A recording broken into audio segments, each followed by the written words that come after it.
Hello, and welcome to another episode of Boundless Body Radio. I'm your host, Casey Ruff, and today we have another amazing guest introduced to you now. Osiegbu, aka Iffy Uploaded, is a 44-year-old young health and fitness enthusiast. I had a really hard time introducing you. Your name is difficult for me because lots of I can see you laughing in the background. I love it. Iffy's love of exercise drew him to document the calisthenics movement in the United Kingdom, which then led him to work with Steve Maxwell, Ido Portal, Christopher Summer, and MMA fighter Michael Venom Page. Since then, he has been drawn to the topic of longevity. Under his YouTube channel called PhysiCal, he has produced a small series called Mastering Youth, which documents the lives and motivations of several inspiring athletes over the age of 60.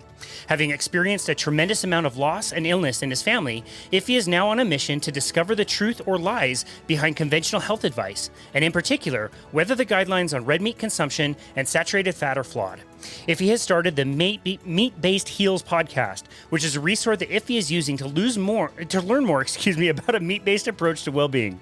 With a wealth of knowledge in developing realistic, practical, and sustainable methods to maintain fitness, Iffy possesses a unique ability to assist individuals in achieving physical fitness and muscle growth. Iffy, what an absolute honor it is to welcome you to Boundless Body Radio.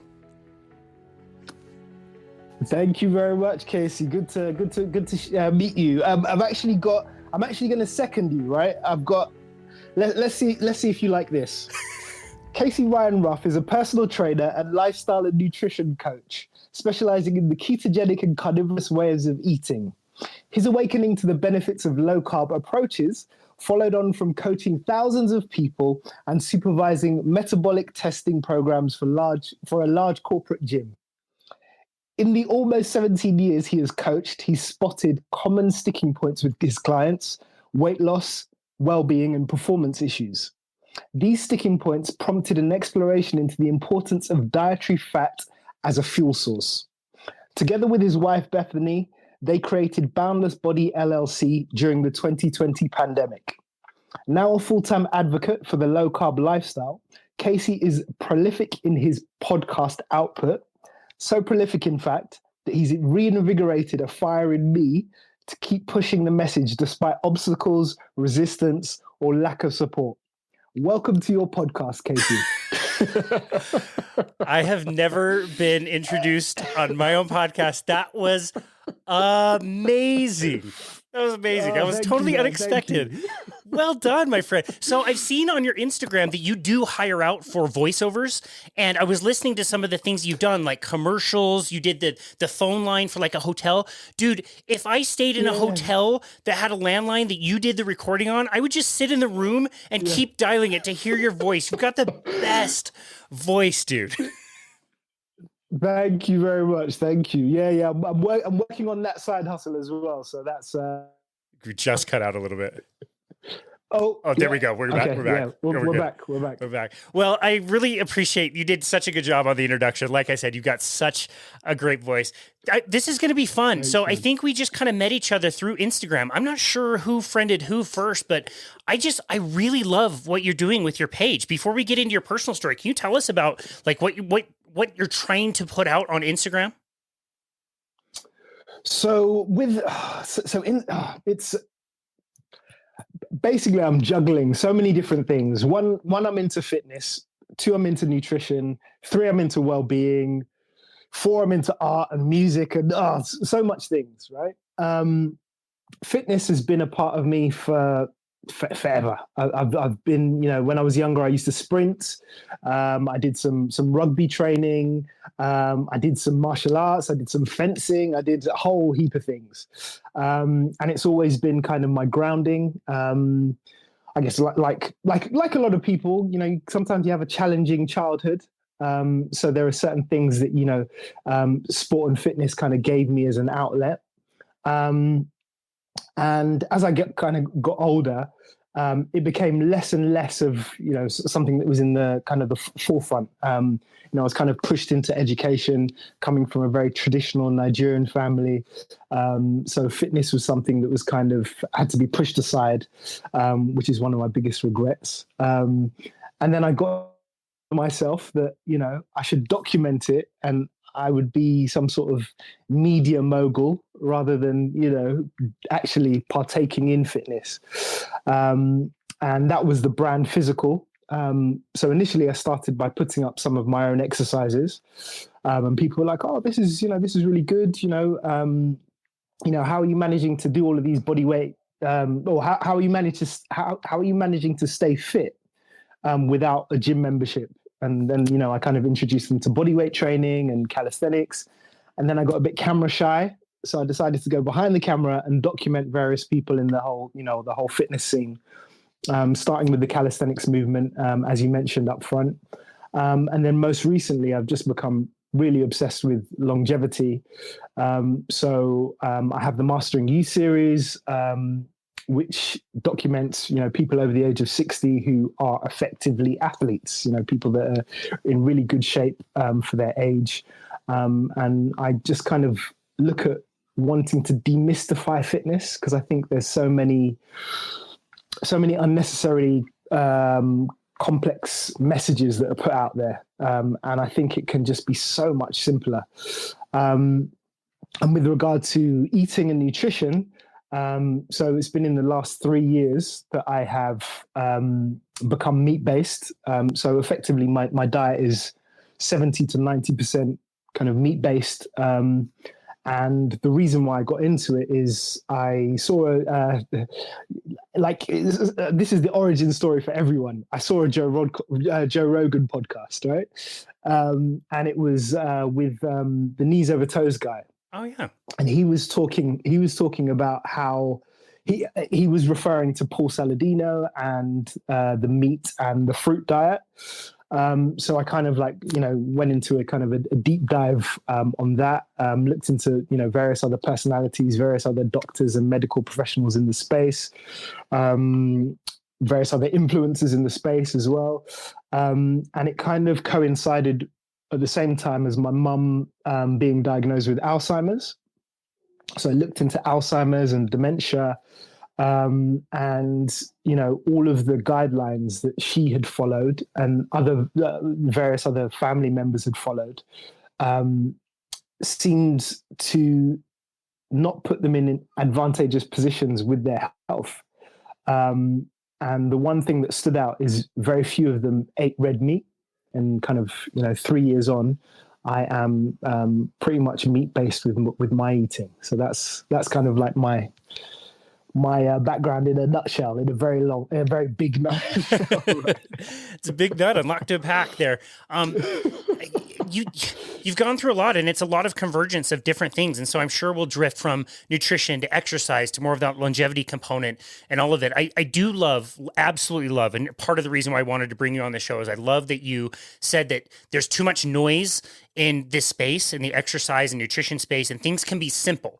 I love telling people things might not be easy. A workout should not be easy, but it should be simple. And you do such a good job of that. And I think it becomes even more valuable post-pandemic when, a lot of people lost their access to the gym and they didn't know what to do at home when they didn't have the machines. And, when I did my kettlebell training, I learned these specific moves that you do with kettlebells, and I kind of just stick to those. And I sometimes forget, and I remember when I see your page, all these fun, creative, cool things that you can do with something like a kettlebell, and you make it really fun and approachable. Even the video that you posted that I love, how to make a sled at home, and you're walking around your living room having loaded up a shopping bag that can slide on carpet really well. You made an awesome fitness apparatus at home in a minimal way. So people are looking for that, and that really helps them. So I think it's cool that you approach it that way. Thank you. I mean, for me, I think one of the, in talking about making exercise complicated, is one of the major things that people have issue with, or I find people end up yo-yo exercising, is because they go too hard. They push themselves to extremes that they don't need to, thinking that will give them longevity, that will give them health. And I think my philosophy has always been about play. So I've never, even though I've trained from a young age, I've never been into kind of killing myself in the gym, working to the point where your muscles ache, and there was a brief period when I was into bodybuilding that I did that, but for the most part, for me it's all about play, and that's how I think people can stick with an exercise regime, is if they make it playful. You know, if they're just going through the motions, you're not going to stick to it. You need to do something that you love. You know, one of my things is dance. I love dance. For me, dance is the superior form of cardio. I'm not into jogging. You know, I'm not into other than sprinting. I love sprinting, but for me, dance is just probably more so than weights. Dance is superior, you know. So I love that. Yeah, that's my take, my philosophy. So I love that. Yeah. No. How about you? Yeah, same. When a lot of people approach us and want to start a program, they are extremely motivated, right? And you know, they're usually overweight, and weight loss is a big goal for theirs. And I think people appreciate less the kind of style of training and all the physical benefits, the nutrition. You know, everybody wants to lose weight, but they don't really talk about in the beginning the mental clarity, or being able to fend off chronic diseases like you mentioned, Alzheimer's. Like, it's really just about the weight loss, and trying to help people understand that, like, yes, we're going to help you lose weight, and that's a big part of this. And yes, we're going to try to get you as quick results as we can, but you didn't get into this condition overnight, and you're not going to get out of it overnight either. And so it's really about helping that person manage, their workloads, and make sure, yes, we're finding things that you love. Like my last clients that I just did a virtual appointment with, we were doing bicep curls in a certain way. And one of the guys I was training was like, I don't really like these bicep curls. It's like, well, let's find a different thing. Like, if none of this is for you to hate it. Like, exercise might be uncomfortable, but it's not for you to hate what we're doing. Let's find different ways and different tools and different things to use to be able to get you to that same goal. So I love your approach on that. And I agree with you fully. It needs to be fun. It needs to be organic and playful. And I'm not great at dance, but I think dance is one of the very best things that people can do to really express themselves and move in ways that humans are really good at moving. It's interesting because a gentleman I was speaking to the other day, he's into baseball. He loves baseball, but he hates exercise. And in my mind, like, it didn't initially make sense, right? But then it's because he views exercise as kind of like prescriptive and regimented, whereas baseball is a game. And so I was like, no, you need to inject the playfulness into exercise. You need to make it about, maybe not necessarily about reps and level of weight that you're lifting. It just needs to be fun. You need to kind of,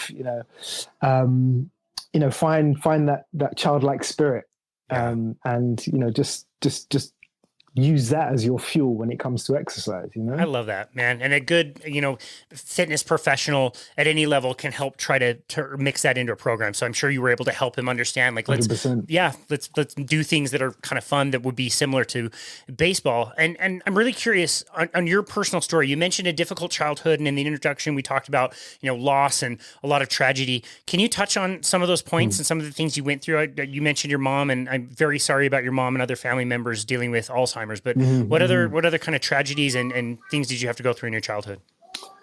Oh, so I lost my dad when I was quite young. So it's kind of like, you don't have, other than, uncles that are there in kind of like on the outskirts, you have, you don't really have like a male kind of role model. So that's been something that's actually probably still dealing with, in my mid 40s now. And then, various kind of with I was going to say with Nigerian culture, it's not exclusive to Nigerian culture, but we have like very, very close extended families. So, various aunties and uncles, cousins, would have fallen ill. What was it? Going back 2 years ago now, one of my cousins she was in her early 40s. She passed away from bile cancer. I'd never ever heard of bile cancer before. I never have. And most recently, my partner's mum passed away from pancreatic cancer. And I mean, cancer has been something that is quite common amongst various family members and various friends, and that's another thing that my mum's kind of Alzheimer's led me into kind of looking at meat-based eating, but since then it's spun off into looking at how beneficial it is for cancer, how beneficial it is for arthritis, osteoporosis, eczema, personality disorders. Like it's wild, some of the stuff that I've kind of come across and read. And it's very disheartening when you kind of walk out onto the street and you see people eating in a certain way and living in a certain way, and you're like, what's your eyes are open to stuff that, sometimes it feels a bit too overwhelming. It feels like a burden, so yeah. That's kind of my background with it. Yeah. So the animal-based stuff came a little bit later, and you learned about that down the road a little bit, and you've always been into exercise. When did you start to look at anything nutritionally? Like, has that always been something you've tried to do? Like, did you always think that you were eating healthy, or did that come later in life as well? Yeah, I mean, I'd say in comparison to, say, my peers, my close friends, back then I would have been the most healthiest. So, I would have eaten the kind of the prescribed healthy foods, lots of rice, which I hardly touch now. Lots of fish, chicken, lots of vegetables. So, and also it kind of came from, like, I used to be quite a skinny kid. So the whole thing was, I wanted to bulk up. So I was kind of like on pretty much I'd say a typical classic bodybuilder's diet. So, sometimes straight out of the can tuna and, all of that stuff. But for the most part, it was heavy on the carbs, especially rice, especially pasta and bread. Bread. Yeah.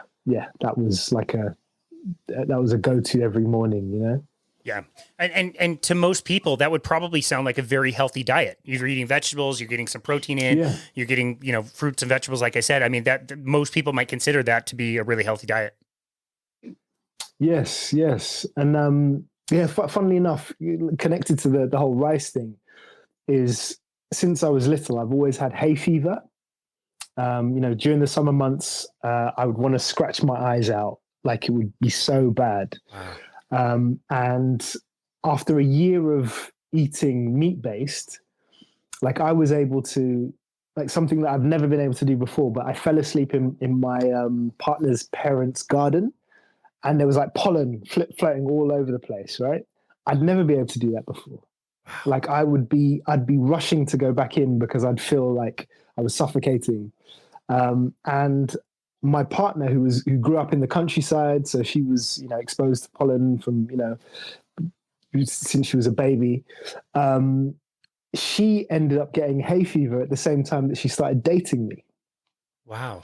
And I was eating rice for breakfast, lunch, and dinner. And basically, I think what happened was I introduced her to the high levels of rice that I was eating, and that she then got hay fever in her, adulthood, which is something that is quite rare.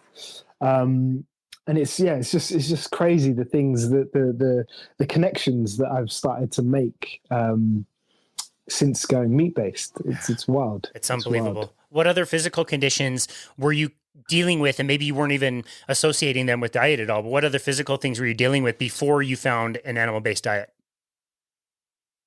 Physical things, kind of like, you'd get these odd, I think because I've always been into fitness, always been into exercise. Like, I haven't had any major issues, but I would have these kind of weird aches and pains in my feet or my knee that I couldn't prescribe to anything. Like, I hadn't hit my foot, I hadn't hit my knee, but I'd have these weird kind of, and I haven't had them, or haven't had them as much, but like, they would be quite a regular thing. Lower back issues as well. That would be something that is kind of, I don't think I'm doing anything different with my training, but in terms of lower back issues, I don't have the lower back issues that, I had in the past, where it would take me a while to kind of warm up. Warming up is something that I kind of don't do so much now. Like, I can just go straight into exercise. So that's the physical side of things. Migraines. Migraines was something that I used to get loads of. I can't remember the last time I had a migraine now. And what else? I used to get it's funny. I used to get this tip of the tongue thing where I know what I wanted to say, but I just couldn't. I couldn't grab the words. I couldn't pull the words.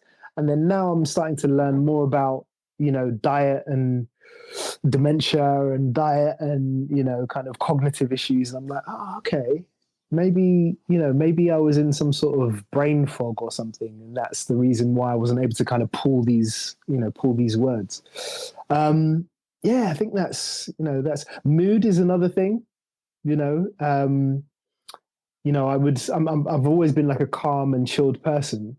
But there'd be times when I'd be wrestling inside with kind of anger and stuff. Not it wouldn't explode out kind of physically, but it would be there. And now I seem to feel a lot more at peace, even though I'm going through probably more stressful things now than I was before. But I just feel a little bit more kind of even keeled, So yeah, that's kind of like my take on eating more meat. So, and you've been doing this long enough. Yeah, I mean, it's all those things. I was just going to say, like, you've been doing this long enough that those would now be expected, right? Do you think you kind of understand what I might tell you in response to that question? Like, do you have an idea of the things I might say based on all the things that you've experienced and other people you've talked to? 100%. And also, I've listened enough to your podcast to know exactly what I'd expect. So, thank you. Yeah. So I was just like you. I had heard the podcast. It was a different podcast that I had heard. Mine was Joe Rogan, but it was Dr. Sean Baker back in 2017 or 18 when he appeared. I remember I had gotten into low carbohydrate and keto. I knew that fat was okay for you at that point. But I still couldn't fathom the idea that a diet without vegetables would be any kind of like healthy for you. And so I heard this podcast episode with Dr. Rogan. I turned it off at the point that Dr. Sean Baker said that he didn't put a lot of value into blood work. I thought blood work was hugely important and really valuable. And it was something that I was selling at my corporate job that I had at the time. And so I thought that was preposterous for a doctor to say he was only eating ribeyes and setting records and deadlifts and rows and you didn't need blood work at all. So I turned it off and kind of parked it. And it was listening to other people, like you said, like Dr. Paul Saladino, and reading his book that finally convinced me that maybe this would be something I could try. So I decided to try it for 30 days in April of 2019. And, I lost a few more pounds, and that was cool. I got a little bit leaner and lost fat. That was cool. But it's like you're describing. The mental state is just so different on carnivore when you eliminate the last bit of the plants. Which is why I do encourage people, like, even if you don't stay strict on an exactly strict carnivore diet, maybe give it a try for, 30 days to just kind of see how you feel. But I remember, something very stressful happened. And like you, I always thought of myself as a calm person and really optimistic. And I think that was true. But I remember something stressful happened, and it was just like, it was okay. It wasn't that like spinny, anxious, kind of, heavy response that I would normally have. I wouldn't yell or throw things around the room, like you said, but it was just, things were okay. And I noticed that continued, and it wasn't, bliss, and it wasn't, euphoria. It was just this like okayness, this everything is okay kind of a feeling. And that by and large hasn't left as long as I've stuck with this. If I reintroduce any kind of carbohydrates or sugar, I start spinning again, and my anxiety comes back, and my sleep sucks. And I start craving things that I wouldn't normally crave. Fast food starts to sound good to me, or donut sounds good to me. When I'm more strict carnivore, none of that even appeals to me. It doesn't even seem like food to me at all. No, I was going to say, for me, it's almost like it fills a gap. The eating of meat fills a hole that you don't need to then fill with the junk food and the carbohydrates, and it kind of it's satiating, literally. It kind of fills that need to want to eat anything that's not good for you. Great point. Yeah, that's a great point. If you're nurturing yourself with all those foods and you're truly getting satiated, you really like. Snacking is just not really a thing. You're not that interested in it. You can go do fun things and throw kettlebells around and have fun, exactly. And then it's after. So here's the part that I would expect you to just have predicted. that I would say is like, you look back and you go, oh yeah, like my shoulder that always used to ache, or it would feel like it would like pop out of place when I played ice hockey. That has not happened in several years. Maybe it's, the athlete's foot that I always used to get. I too have been in sports and done a lot of things and seem to just chronically always have a little bit of athlete's foot. And now that's gone. Tolerance to the sun was a big one. Like I can go out in the sun in the middle of the day and not burn and be fine. So it's just those little things like that. Did you ever get like athlete's foot too? Yeah, when I was actually, you say that, but when I was much younger, no, I haven't had a bout of athlete's foot in a while. But what I was going to say is those little aches and pains. It's so easy, particularly when you reach your 40s, to be like, this is aging, this is normal, and like if everybody else is going through the same thing, it is normal, right? And then when you get to your early 40s and you discover a way of eating that rejuvenates you, you're like, this is wild. This is, we have been either, not wanting to sound conspiratorial, but we've been sold a lie, right? That, when you hit your 40s, it's kind of all downhill from there. And I feel like 10, 15 years younger, like, physically, mentally. One of my side hustles is it's a physical job. It's a manual labor job, right? And usually I wouldn't have the brain space to say read something or listen to a podcast, or because I'd be so exhausted, so physically exhausted, so mentally I wouldn't have the bandwidth. And now I've got the bandwidth. I'm constantly listening to stuff, constantly reading stuff, maybe a little bit too much, but it's just opened up something that is just I can't evangelize about it enough. I know the I feeling. try and tell people about it so much. Yeah, so, I know the feeling. Yeah. In your words, again, as you've been learning about this, and right, we don't want to be like, say that this is a conspiracy or whatever, but what have you learned in your words? What has happened? Why do we go out in public, like you said, and like look around and see all these people that are in such poor health and we think it's normal? Like, what were some of the major events that you can identify in your studies that got us to this point?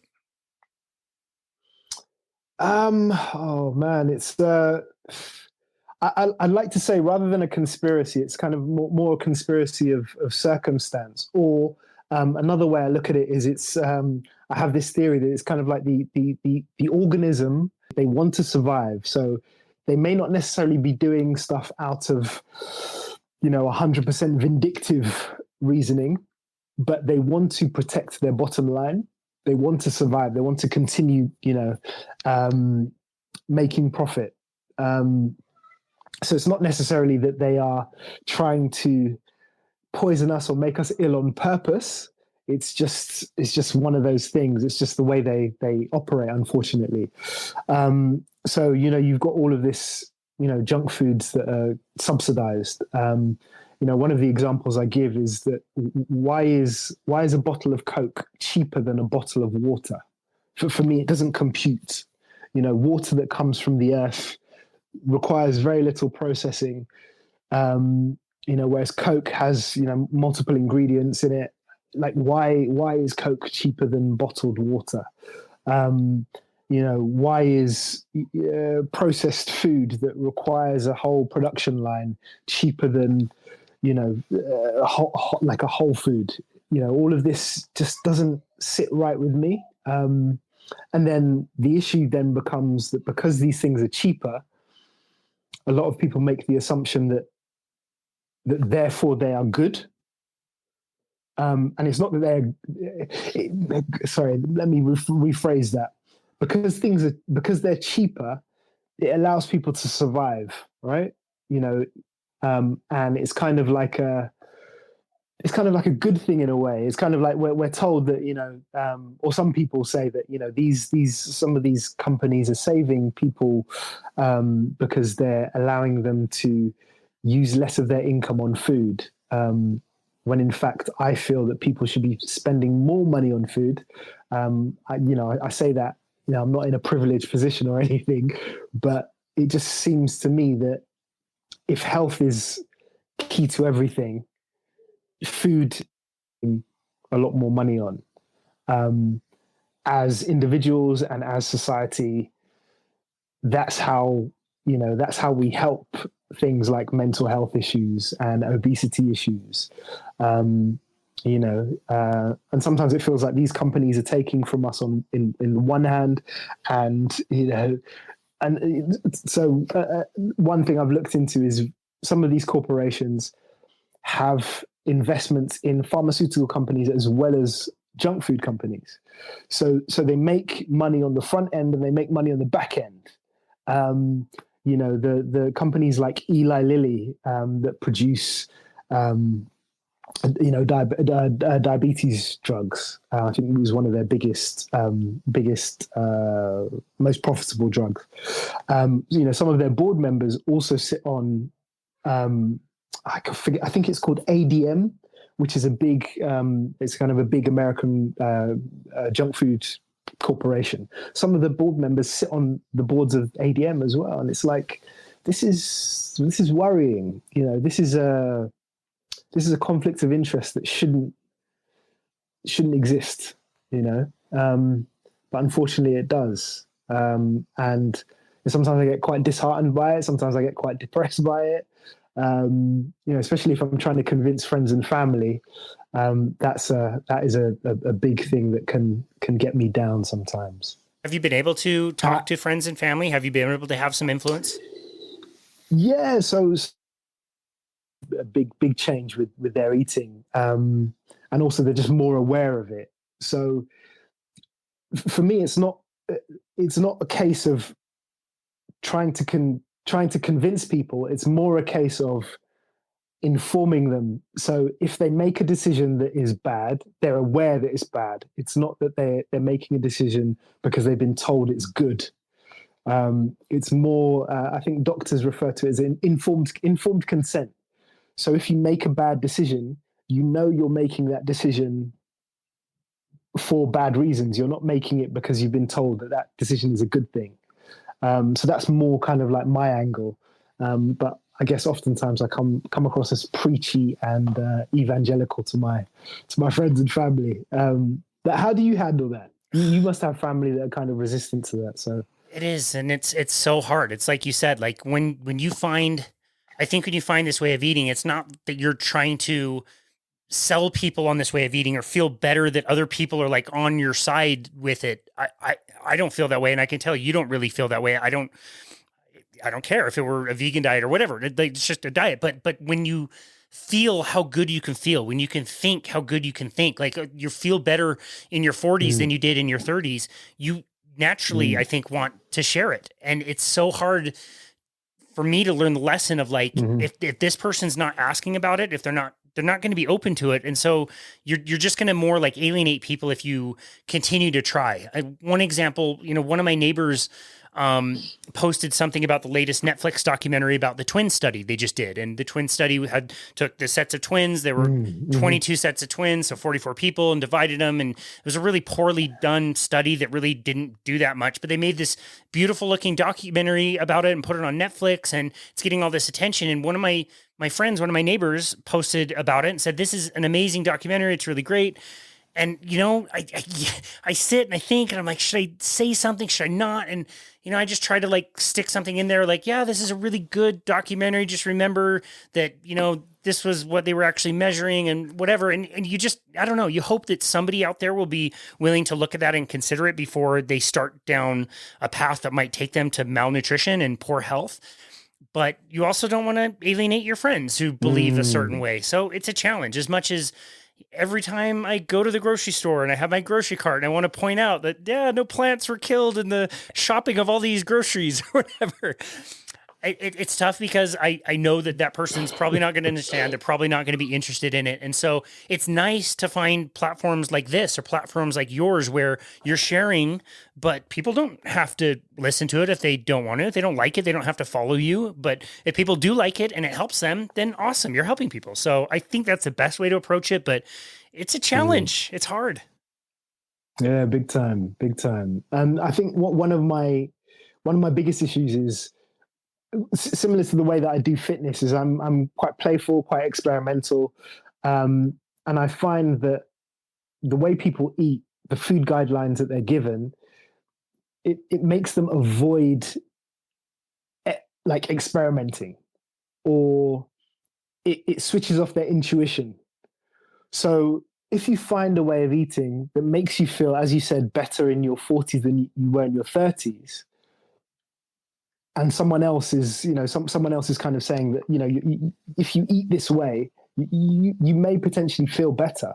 Why not try it? If your health is not, I understand people whose health is compromised. I understand that there's a big level of fear that they probably have, they're probably going through.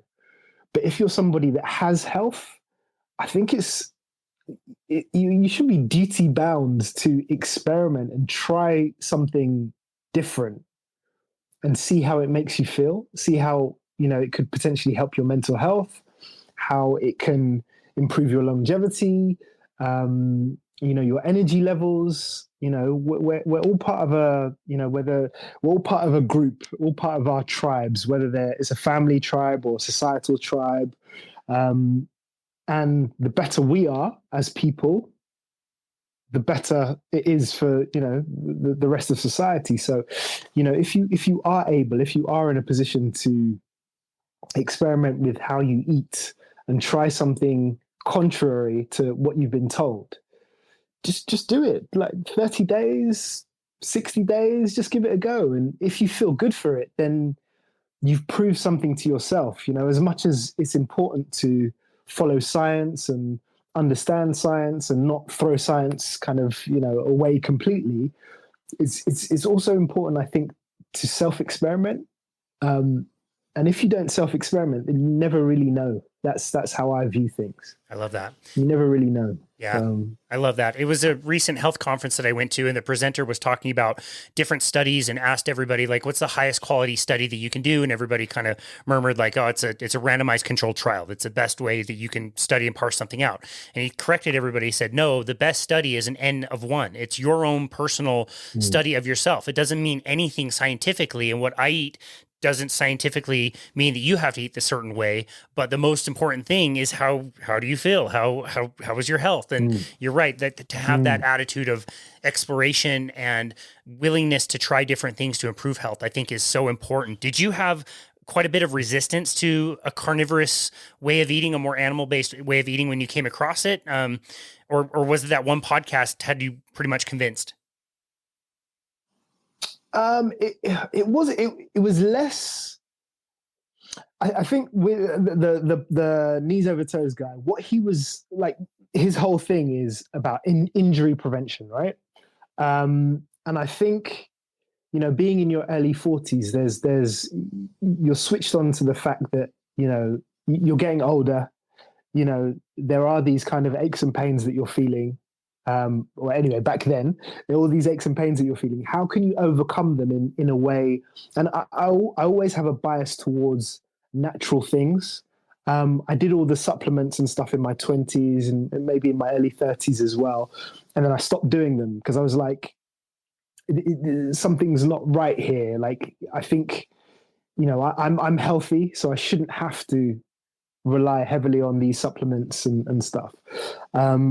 So even back then, I had that kind of in my mind. So I was ready to hear this idea that eating certain foods can make you kind of have less injuries, have less aches and pains.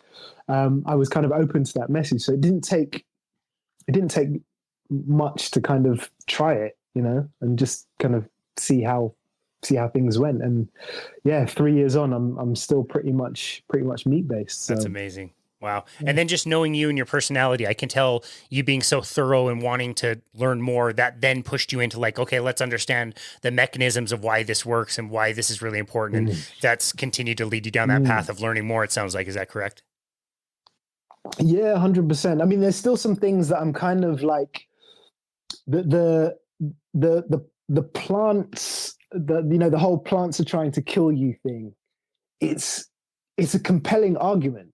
Like, I get it. But then there's a bit of me that's like, so one of the issues that I tend to hear quite a lot, carnivores, maybe beginner carnivores coming across, is the whole electrolyte issue. And when it comes to fruit and veg and seeds and nuts, there are some electrolytes in them, right? So for somebody who doesn't want to touch, or who's biased against anything that is processed, that includes, some of these electrolyte brands, if someone is going through an electrolyte issue, having some fruit or having some, seeds and nuts, is that not something that you should try? And I'm not talking about doing it in excess. But then I'm also aware that some people have food sensitivities. And a lot of people came to carnivore due to food sensitivities. And some of these people are quite prolific in the carnivore low carb community, which is a good thing, but it may skew people's perception of kind of going meat-based.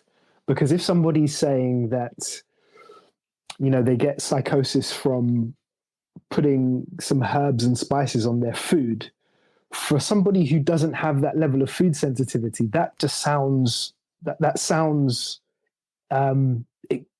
it is, it sounds extreme. It sounds almost alien.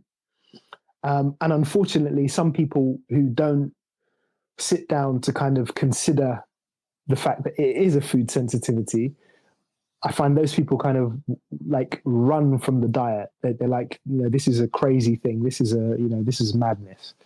I don't know. How do you stand on the eating of fruits, nuts, veg? That was such a thoughtful answer. I really appreciate that answer. I'm kind of like you. I understand that there are certain people that are at that level. I personally know people that are at that level of carnivore that they can't have anything. They're beef, salt, water, or they suffer some kind of physical or mental ailments that makes it worth it for them to stay on a very strict, a very restrictive, most people probably rightly so would say a very boring diet. You know what I mean? We just got back from a trip. We spent 2 days in Vegas and I ate carnivore while I was in Vegas. But, if I'm getting burger patties, I can't control the cooking of the burger patties the way I normally would. I can't control, if I had it with cheese, I can't really control what kind of cheese it is and how that makes me feel. Like if I had, fried eggs on top of my burger patties, I can't control whether that was cooked in seed oils or not. And I noticed as I was coming home that I felt more hungry. I didn't feel as optimal. I wasn't bad. I had some sushi had sushi rice and that was fine. And it's just a lesser degree of how I normally feel, but it wasn't terrible and wasn't devastating. And I guess I'm kind of like you. I can mix in some foods from time to time. Last night I had an avocado. Sometimes I have, condiments, low sugar condiments. I know which ones are safe for me. But you're right. The thing that I worry the most about all of this is being able to share with somebody the benefits of trying a low carbohydrate or meat-based diet, or try to get more animal protein in the diet without driving those people away. Like you said, like if somebody thinks that we're telling everybody all you can have forever is beef, salt, and water, and that's it. Somebody who could have benefited from having a little bit more animal product in their diet is now going to be like, okay, well, that's stupid. I'm never going to do that. So you're right. It's something we should all be very mindful about, that we understand that some people need to be very strict, but not everybody needs to be strict. And most people could benefit from getting more animal protein in their diet, whatever level they are. So I'm with you. I think that's you had a really thoughtful answer to that question. And I think it's something that all of us in this community can be more mindful of. You've reminded me, I was part of a group on Facebook called the Carnivore Bodybuilding Group. And I posted a couple of things on there, or had posted a couple of things on there. There's a lot of people struggling with doing carnivore and being bodybuilders, or doing heavy weight training sessions. So I would kind of comment occasionally and say, like play devil's advocate and say, I've heard this thing about, various. So one person, for example, was talking about water, not being able to retain water. They were kind of, they were just going to the toilet all the time. And I know there's a transition period where some people have that. There's also the electrolyte issue. So people were talking to this person and saying you should try all of these different brands. And then there was an article that I saw about electrolytes and fruit. And I was like, maybe try a little bit of fruit, just a little bit, not loads, just a little bit, maybe. So some people weren't too happy with that, and they kind of, but where it went wrong was I posted a breakfast, and I would say that this breakfast was 95% meat, right? 95% meat. But there was sweet potato. There's 5% sweet potato, maybe even less, right? 5% sweet potato. So the comments just came in like, sweet potato is not carnivore. Sweet potato is not carnivore. And I was like, yeah, like I understand. And I kind of decided to defend the post, because I was like, this is a breakfast I'm having with my 4-year-old daughter. This is a breakfast that, probably a lot of toddlers in the world don't get. They're probably snacking or eating, some cornflakes or some cereal or whatever. Whereas I'm introducing my daughter to mincemeat and a little bit of sweet potato. So I decided to defend this post with some humor. There was one guy saying that I should have posted it in the keto group and it shouldn't belong in the carnivore bodybuilding group. So I defended it. And then I got onto the point of electrolytes. I was like, but electrolytes aren't carnivore. Some of these brands that you're talking about, they're not carnivore. And then there was a whole interesting string, with the whole bodybuilding scene. There's the thing with, TRT and hormone replacement. I understand that some people need these things, right? But I said, strictly speaking, if you're going to have an issue with a meal that has less than 5% sweet potato in it, yet there's a lot of you that are talking about electrolytes and TRT and hormone replacement therapy, does that not, in a way, take away from the group? Does that not take away from the essence of what you're trying to promote? And then the next day, I went onto the group and I couldn't find it. I was basically blocked. No. And I was like, oh no. And I thought the post was in keeping with the essence of why people, become, carnivore. But I could see from a lot of the comments that there were people that were struggling with it who may not necessarily have had to struggle with it if they had introduced a food that wasn't meat-based, but was a small percentage of their overall meal. But anyway, it feels like a very similar energy that some vegan and plant-based people have. And as much as I think that meat-based is good, I worry sometimes when something is not health-led and it is identity-led. That would be my only beef with the carnivore and low carb community. Pun intended. That, pun intended is the identity thing. It should be health led. Yeah. But yeah. You should have been. It sounds like you should have been more. You should have been more grateful to learn that a sweet potato didn't come from an animal. Clearly, you didn't know that before.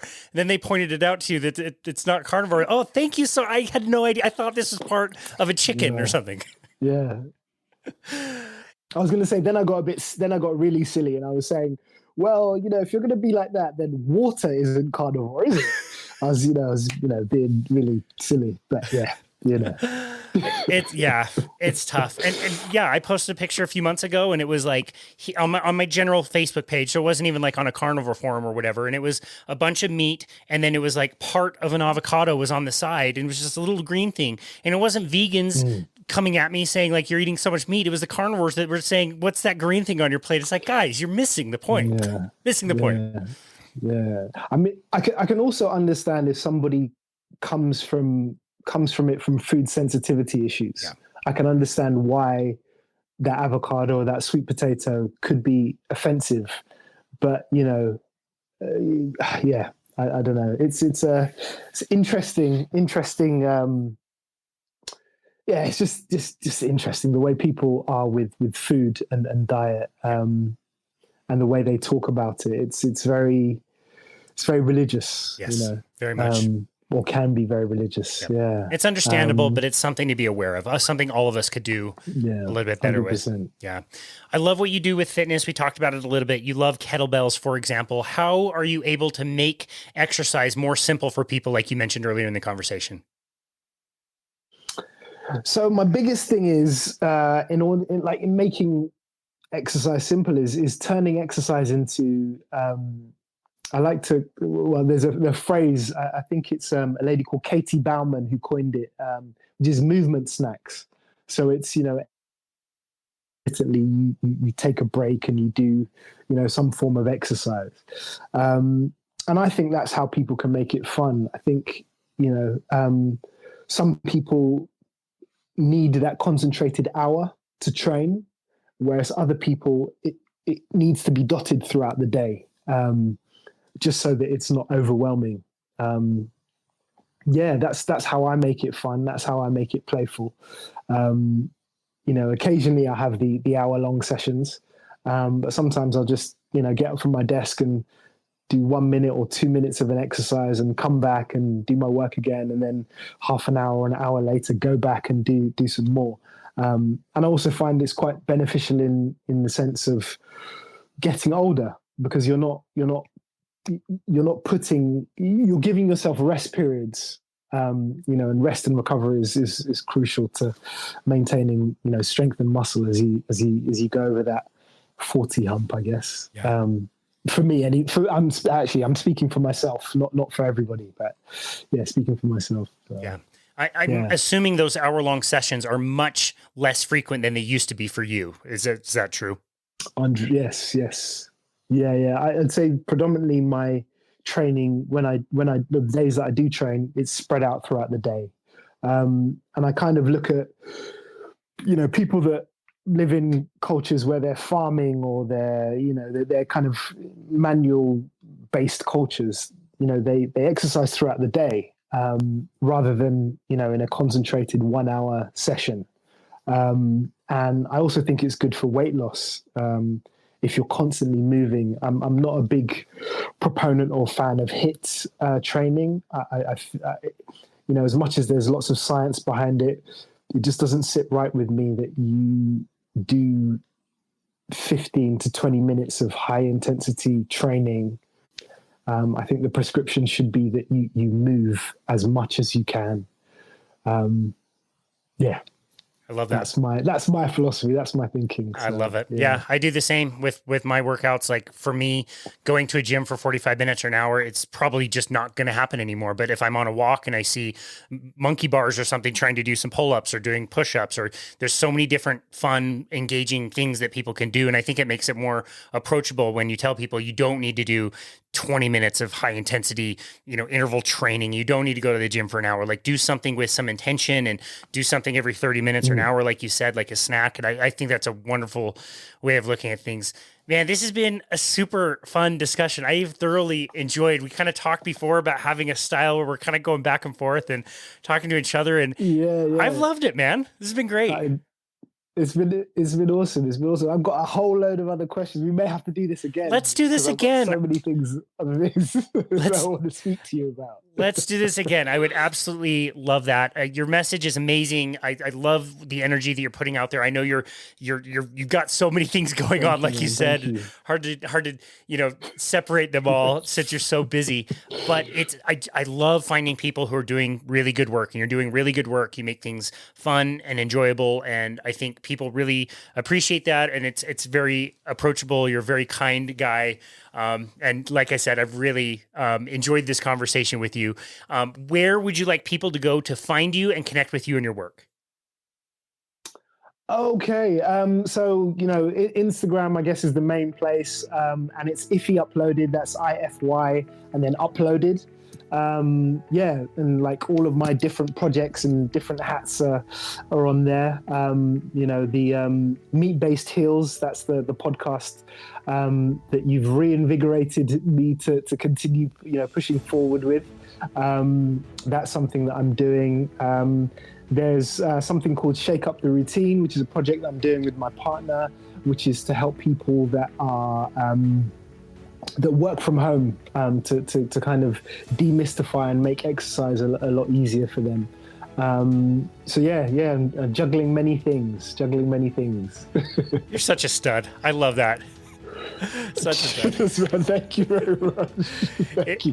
I think the same of you. I need to get some info on the whole podcast thing, and because you are prolific, you upload on a regular basis. You know, is podcasting one of your main things? Is it bringing in some pennies? Like, what's the deal? No, I spend money on podcasting. This is something that I have to fund myself, and we don't monetize. And I mean, we've gained a few clients from it, but it's not the purpose. It's just like you, man. It's just a passion that trying to get out there and hopefully inspire some people. And it's been just a fun journey. And I get to chat with people like you. I get to meet people all over the world and learn their stories. And it's so fun to have these conversations. And this has been no different. So Iffy, thank you so very much for taking the time being on our show and having this great conversation back and forth. It's been a pleasure. Let's do this again. Oh, I think you've cut out again, right at the end. we had a few times it cut out. That's all good. Well, thanks again for being on, man. And this has been another episode of Boundless Body Radio.